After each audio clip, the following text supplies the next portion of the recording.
that new contract, which keeps him at the club until 2030. There was a lot of speculation about whether Rigg would still be here this season. He says there was never any doubt in his own mind Sunderland is where he wants to be. Couple of other quick things then. You're going to talk to presumably Regis tomorrow? Regis Lebris tomorrow lunchtime. Also Mel Ray previewing Sunderland women's game at home against Charlton on Sunday. Manchester United then at the weekend. 2 Manchester United players confirmed that they will be in contention this weekend. Ahmad, who missed the defeat at Brentford for personal reasons, will be in the squad, and Casemiro, who was suspended after picking up a second yellow at home to Chelsea, both will be in the squad. Everyone will want to see Ahmad, preferably on the bench. Yes, probably unused altogether. Unused, and hopefully absolutely no threat whatsoever, because we all know what Ahmad can do. Yeah. And just a mention for the former Sunderland striker Ross Stewart, who's had just his whole Southampton career has been disrupted by injury. But he was playing last night at Bramall Lane against Sheffield United. They went a goal behind, but Stewart scored a brace, 2 goals in 7 minutes, including a screamer from 19 yards, to beat Sheffield United 2-1, whose problems continue. Chris Wilder was sent off after he struck a ball into the crowd, which is spectator. That was ridiculous, wasn't it? So, things just going from bad to worse for Sheffield United. Indeed, yeah. A couple of other former Sunderland goal scorers last night as well. In the Championship as well, Nathan Broadhead scored for Wrexham at Leicester, and Jack Clark scored for Ipswich at Bristol City. It was a good night all round for former Sunderland players in the Championship. Barnesy, thank you very much indeed. Nick Barnes will be back tomorrow. And I said about half-past, Mark, to be honest, I'm going to let you go now, to be perfectly honest. So enjoy the rest of your evening. It's been a very short one, and we'll talk to you again tomorrow. Speak to you 6 o'clock tomorrow. Cheerio. Thank you very much indeed then to the former Sunderland striker Marco Gabbiadini. We'll have him back with Steve Howie on tomorrow night's Total Sport. Let's bring back in Matthew Raisbeck, and we will focus exclusively now on Newcastle United. About 25 minutes to go until kick-off in Brussels against Union Saint-Gilloise. Just describe to us where you are, Razor, because you're not actually at the home ground of the club that Newcastle United are playing against. No, the stadium that they would normally play home matches at doesn't meet UEFA requirements, so they can't play there for European games. So what they've done is they've had to move across Brussels, from the southern part of the city to the western side, to the home of Anderlecht, to the stadium called Lotto Park, and that is much bigger. It holds about 22,000 spectators. Union SG's stadium, by comparison, is too small, 9,400. So, and this is all Sita as well, and used to staging big games because Anderlecht are probably the biggest club in Belgium, perhaps the best known.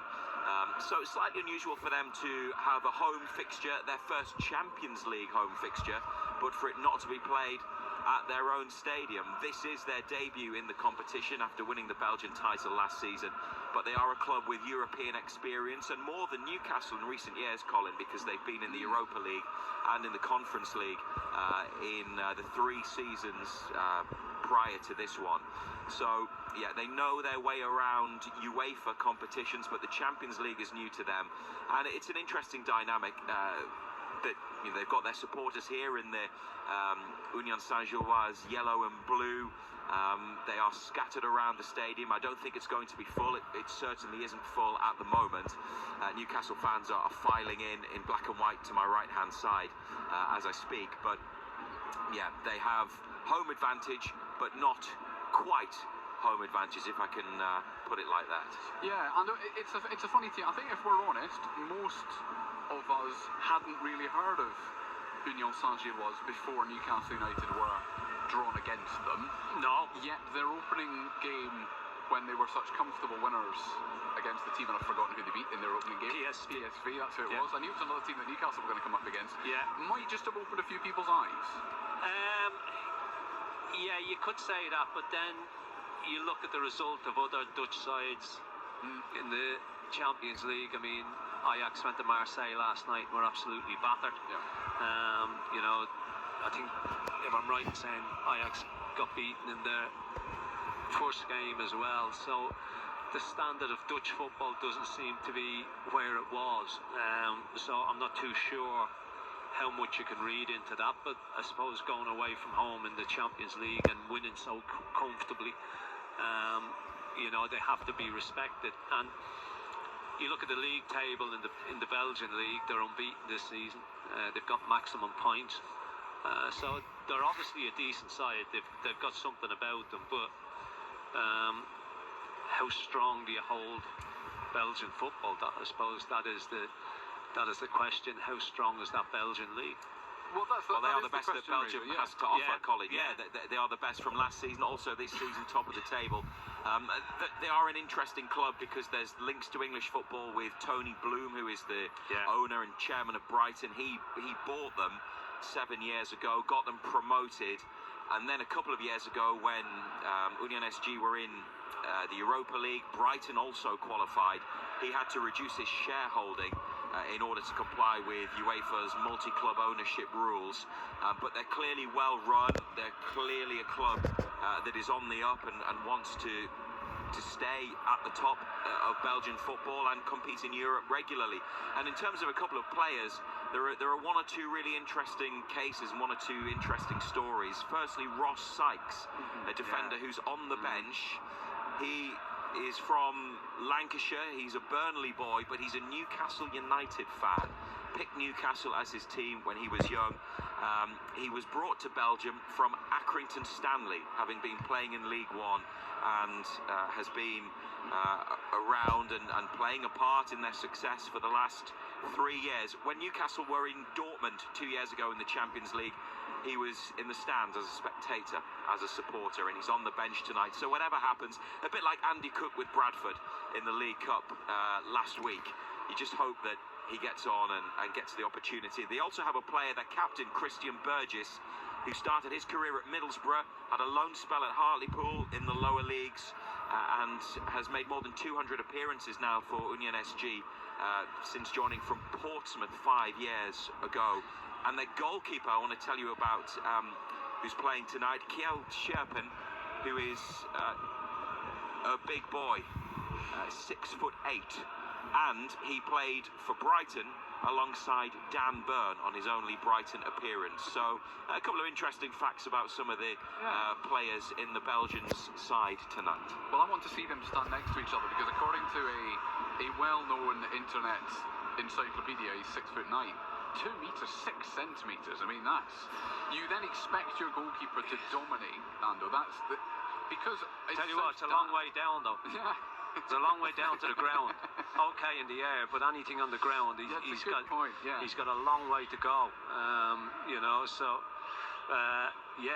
you would expect him to dominate in the air, but we'll find out soon enough whether he can or not. Yeah, there's a good Scottish name there. The thing about Belgian football is as well, back in the when Alex Ferguson was at Manchester United, he sent a lot of the younger boys to play in Belgian football. John O'Shea. Yeah, Antwerp was where a lot of them went, Antwerp was a side that he used a lot. So, that's whether you read on the internet or not, I don't know. But look at they obviously had a great season last season. They're going very, very well this season, but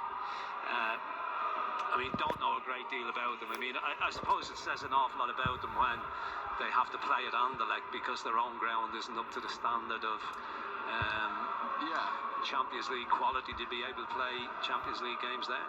I just want to make, Colin, just generally, just expanding on what Ando said there. When Newcastle returned to the Champions League 2 years ago, they got 3 giants: AC Milan, Borussia Dortmund, Paris Saint-Germain. They played Barcelona 2 weeks ago. So 4 of the leading clubs in Europe, the biggest and best teams anywhere. This has a different feel to it. As Ando said, the Belgian league is not one of the strongest, but you have to respect a team that are champions and are currently top of the standings domestically. But it probably has more of a feel of a Europa League fixture, with all due respect, when you compare it to what's gone before, most recently in Newcastle's very recent Champions League history and return. Even just the feel about the place, smaller scale, smaller stadium, less interest from the international media and the local media here in Brussels as well. It just feels a little bit more low-key, but it's no less important because of the defeat by Barcelona and just generally with the way this season has gone. It's a massive game because they need to get some points on the board tonight. They've still got 6 more to play, but those games come quickly, and then they'll start running out of opportunities. And last season, 11 points got Manchester City into the knockout phase playoff round, and that's the minimum Newcastle are looking to achieve. So you need 3 wins, really, and hopefully they can get the first of those tonight. Indeed. Just one more for you, Ando, on the team as we come back to the Newcastle United team before before I retreat and let you and Razor carry this right the way through to kick off, which is 16, 17 minutes away now.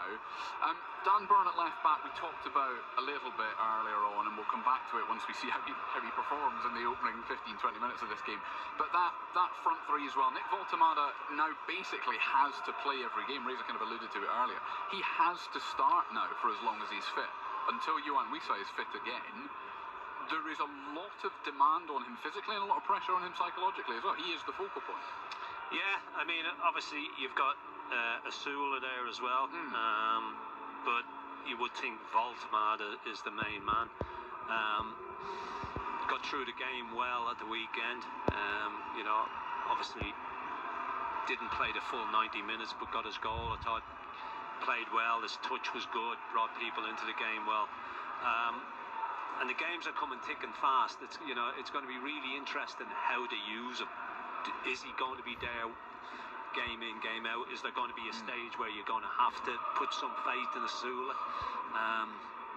We'll have to wait and see on that one. We will indeed.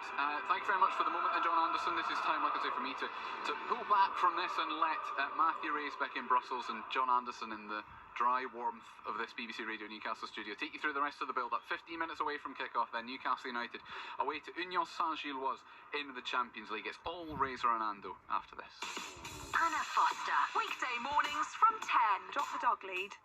There was desperation. I phoned home to get help, to get them to come and pick me up. They couldn't. They were having tea.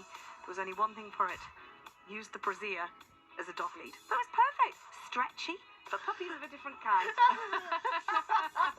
Not embarrassed or shy to say that you can double use things like that. Pants